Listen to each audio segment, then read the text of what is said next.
बिस्मिल्लाहिर्रहमानिर्रहीम। अस्सलाम वालेकुम ऑल ऑफ़ यू। टुडे जिस चैप्टर को हम स्टडी करने जा रहे हैं वो है chapter number 5, grade 9, journal group. Subject है मैथमेटिक्स। चैप्टर है आपके पास चैप्टर नंबर 5। चैप्टर नंबर 5 में हम एक्सरसाइज 5.1 को स्टडी करेंगे इंशाल्लाह। इसके कुछ सवालात मैं आपको एक्सप्लेन कर दूंगी, बाकी आपके होमवर्क के रिमेनिंग तमाम सवालात एक्सरसाइज 5.1 में आप कंप्लीट कर लेंगे। ठीक है। नाउ क्वेश्चन नंबर 1 है, find the ratio between the quantities in the given. Values जो भी आपके पास मौजूद है उनके दरमियान आपको जो है वो रेशियो फाइंड आउट करनी है इन क्वांटिटीज़ के दरमियान में। रेशियो किसे कहते हैं? रेशियो कहते हैं प्रोपोर्शन को, हिस्से को। दो चीज़ों के दरमियान जो है वो क्या रेशियो या क्या प्रोपोर्शन, क्या हिस्सा बन रहा है। याद रखिएगा, रेशियो जब भी हम कोई फाइंड आउट करते हैं तो दोनों का जो क्वांटिटी का लेवल है या दोनों एक ही टाइप की चीज़ें होनी चाहिए। मतलब ये है कहने का, अगर एक जगह बुक है तो दूसरी साइड पे भी बुक होनी चाहिए। ऐसा ना हो कि एक जगह बुक है और एक जगह लीटर या मिली लीटर की बात हो रही है। दोनों सेम नेचर की होनी चाहिए चीज़ें। ठीक है। ये देखिए, ये सेम नेचर की चीज़ें हैं, तो इसलिए हम रेशियो की बात करते हैं। रेशियो प्रोपोर्शन को कहते हैं, दोनों चीज़ों के दरमियान या दोनों चीज़ों के दरमियान में क्या प्रोपोर्शन मौजूद है या क्या पाया जाता है। एक चीज़, एक मफहूम ये भी होता है रेशियो का, अगर हम किसी एक क्वांटिटी में या एक साइड की वैल्यूज़ में अगर तब्दीली करते हैं तो इसका फ़र्क दूसरी साइड की वैल्यूज़ में भी कितना होता है। ठीक है। रेशियो कम या ज़्यादा करने से दूसरी वैल्यूज़ के ऊपर भी जो है वो इसका अफेक्ट आ रहा होता है। ठीक है।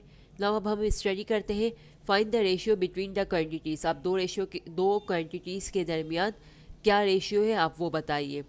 क्वेश्चन नंबर 1 है, 35 बुक्स एंड 42 बुक्स। नाउ अब हम इसे स्टडी करते हैं।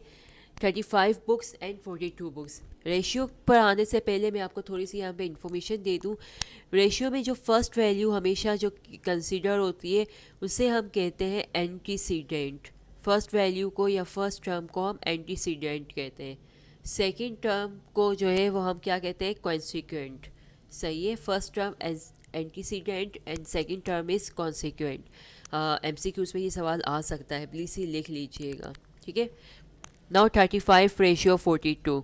हमने क्या किया, 7 के टेबल से कट किया। 7 5 ज़ा 35, 7 6 ज़ा 42।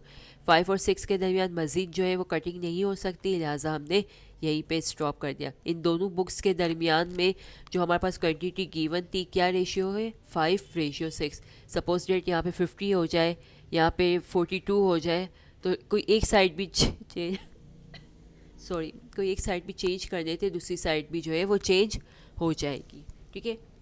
नाउ क्वेश्चन नंबर 2 है हमारे पास, ₹11.50 एंड ₹6.75। नाउ इन दो रेशियोज़ के दरमियान जो है, जो दो रुपीस से, दो करेंसी से दो PKR है। सही है। PKR यानी कि पाकिस्तानी रुपीस से। तो इन दोनों के दरमियान जो है वो हमारे पास क्या रेशियो बनता है। हमने क्या किया, सबसे पहले ये काम स्टडी कर चुके थे प्रीवियस क्लासेस में कहीं ना कहीं, कि अगर दोनों वैल्यूज़ में पॉइंट मौजूद होगा, डेसिमल की वैल्यू होगी, तो हम इन दोनों पॉइंट्स को कट कर देंगे। मिस ने नहीं किया, आप पेंसिल से कट कर दीजिएगा। ठीक है। नाउ दोनों वैल्यूज़ में पॉइंट है तो लिहाजा कट कर दिया। कट करने के बाद नाउ अब हमारे पास ये वैल्यू है 1150, ये है 675। सपोज डेट यहाँ पॉइंट होता, यहाँ पॉइंट नहीं होता, तो इसी सूरत में इस पॉइंट को रिमूव करने के लिए, शायद हमने किसी क्लास में स्टडी किया हो कि पॉइंट को रिमूव करने के लिए हम 1 का इस्तेमाल करते हैं, और 1 के बाद जितने भी डिजिट्स होते हैं राइट हैंड साइड पे, उन सब की अकॉर्डिंग हम सिफर का इजाफा करते हैं। ठीक है।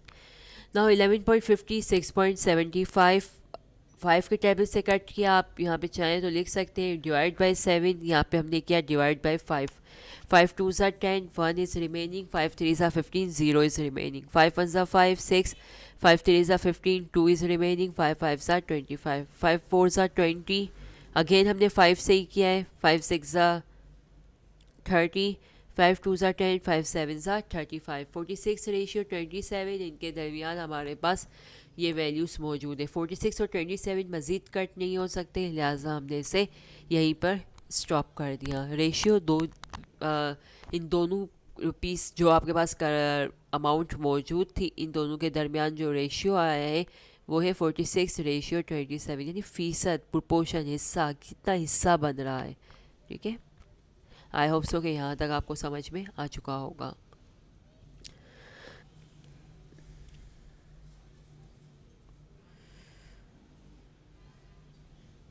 नाउ क्वेश्चन नंबर 6 है आपके पास 2/1/2, सही। और सेकंड वैल्यू है 3/3/4। नाउ अब हम इसे यहाँ पे सॉल्व करेंगे। 2/1/2, सबसे पहले तो इस होल की वैल्यू को अपाउंड में कन्वर्ट करेंगे। 2 को 2 से मल्टीप्लाई करेंगे, आंसर आएगा 4। 4 + 1 5/2। 4 3 12, 12 + 3 15/4। नाउ हमने एलसीएम लिया 2 और 4 का, तो हमारे पास क्या आंसर आया। 4 और 2 का जब हम एलसीएम लेंगे तो 4 आंसर आएगा। हमने मल्टीप्लाई बाय 4 यहाँ पे किया, मल्टीप्लाई बाय 4 यहाँ पे किया, 4 से 4 कैंसिल आउट हो गया, 2 1 2, 2 2 4, तो 5 2 10, और यहाँ पे आया 15 आंसर। ना अब हम ये 5 के टेबल से कट कर सकते हैं, 5 2 10, 5 3 15। दोबारा समझा देती हूँ ये सवाल। ये 5/2 है, सही है, ये इस तरह लिखा हुआ है 5/2। फिर हमने यहाँ पे लिखा है मल्टीप्लाई 4, सही है। तो अगर आप यहाँ पे देखें तो आपने इसको कैंसिल आउट कर दिया, 2 1 2, 2 2 4, 5 2 10 आंसर आ गया। ये पाउंड वाली वैल्यूज़ यहाँ पे लिखना थोड़ा डिफ़िकल्ट लगता है मुझे, तो मैं इस तरह से लिख लेती हूँ स्लैश लगा के, सही है। तो इसका कॉन्सेप्ट यही है, अगर नहीं समझ में आ रहा तो यहाँ पे मैंने एक्सप्लेन भी कर दिया है। ठीक है, तो हमने यहाँ कैंसिल आउट किया, 5 2 10, 5 3 15। तो इनके दरमियान कितना रेशियो रहा हमारे पास, 2:3 का रहा। आई होप सो कि ये समझ में आ गया होगा। ये इतना डिफ़िकल्ट नहीं है, आप लोग करना स्टार्ट करेंगे तो आपको समझ में आ जाएगा। नाउ हमारे पास क्वेश्चन नंबर 7 है। Hamid spend 13.50 out of an income ₹20। Hamid एक शख्स है जिसकी टोटल इनकम है, टोटल आमदनी है, सही है, उसकी सैलरी है, वॉट एवर आप जो भी समझ लें, वो 20 रुपीज़ है, जिसमें से वो खर्च करता है 13.50। सही है, हमीद क्या करता है, 13.50 जो है वो खर्च करता है आउट ऑफ 20 में से। And Iqbal spend 18 out of an income 32, who spend more with regard to his income. Iqbal कितने खर्च करता है, 18 रुपीज़ खर्च करता है आउट ऑफ 32 में से। हु स्पेंड मोर, बताइए कौन सबसे ज़्यादा खर्च करता है, with regard to his income, अपनी इनकम के अकॉर्डिंग कौन सबसे ज़्यादा खर्च करता है। यहाँ पे हमारे पास इन्फॉर्मेशन लिखी हुई है, Hamid spend ₹13.50 out of an income ₹20। सही है, ये मिस लिखना भूल गई है, आप थोड़ा सा लिख लीजिएगा, या आउट ऑफ एन 20 इनकम है ये 20 रुपीज़, सही है। क्या किया हमने, 13.50 डिवाइडेड बाई 20, क्यों 13.50 वो अमाउंट है जो इसने खर्च की है, सही है। 20 डिवाइडेड बाई 20 वो अमाउंट है जो इसकी टोटल इनकम है। हमें ये बताना है कि किसने सबसे ज़्यादा खर्च की है, तो हमें परसेंटेज में आंसर लेके आना है। तो परसेंटेज में आंसर किस तरह से आएगा, जब हम इसको मल्टीप्लाई बाय 100 करेंगे, सही है। तो मल्टीप्लाई बाय 100 हमने यहाँ पर किया, यस, मल्टीप्लाई बाय 100 किया तो हमारे पास आंसर आया 67.5। Iqbal spend ₹18 out of an 32। 32 में से इकबाल ने कितने स्पेंड किए हैं, 18 स्पेंड किए। 18 डिवाइडेड बाई 32 मल्टीप्लाई बाय 100, तो आंसर क्या आया 56.5%। सही, हमीद का परसेंटेज क्या आई 67, इकबाल की क्या आई 56। तो किसकी ज़्यादा परसेंटेज हुई, 67 ज़्यादा परसेंटेज हुई। तो हमने यहाँ पे लिखा Hamid spend more according to an income, Hamid ने अपनी इनकम के मुकाबले यानी इनकम के अकॉर्डिंग जो है वो ज़्यादा खर्च किया है, सही है। Total spending amount divided by total amount multiply by 100 percentage find out करने के लिए। तो spending amount divided by total amount multiply by 100 किसके लिए, परसेंटेज की वैल्यू फाइंड आउट करने के लिए। आई होप सो कि यहाँ तक आपको समझ में आ चुका होगा। क्वेश्चन नंबर 8 है, Waseem spend ₹4.20 out of his rupees. ठीक है, ये यहाँ पे सवाल था, देख लीजिएगा। एंड एक मिनट, क्वेश्चन नंबर 8 है, Waseem spend ₹4.50 out of ₹6। Waseem ने खर्च किए हैं ₹4.50 आउट ऑफ ₹6 में से, यानी टोटल 6 थे, इसकी इनकम टोटल 6 थी, जिसमें से इसने 4.50 खर्च किए हैं। And Naeem spend ₹8 out of ₹12। और नईम ने कितने खर्च किए? 8। कितने में से? 12 में से।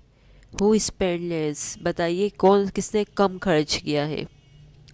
वसीम ने 4.50 खर्च किए आउट ऑफ 6 में से, नईम ने ₹8 खर्च किए आउट ऑफ 12 में से। हु स्पेंड लेस, बताइए किसने कम खर्च किए हैं? सही है, तो सेम वही हम मेथड को यहाँ पर अप्लाई करेंगे।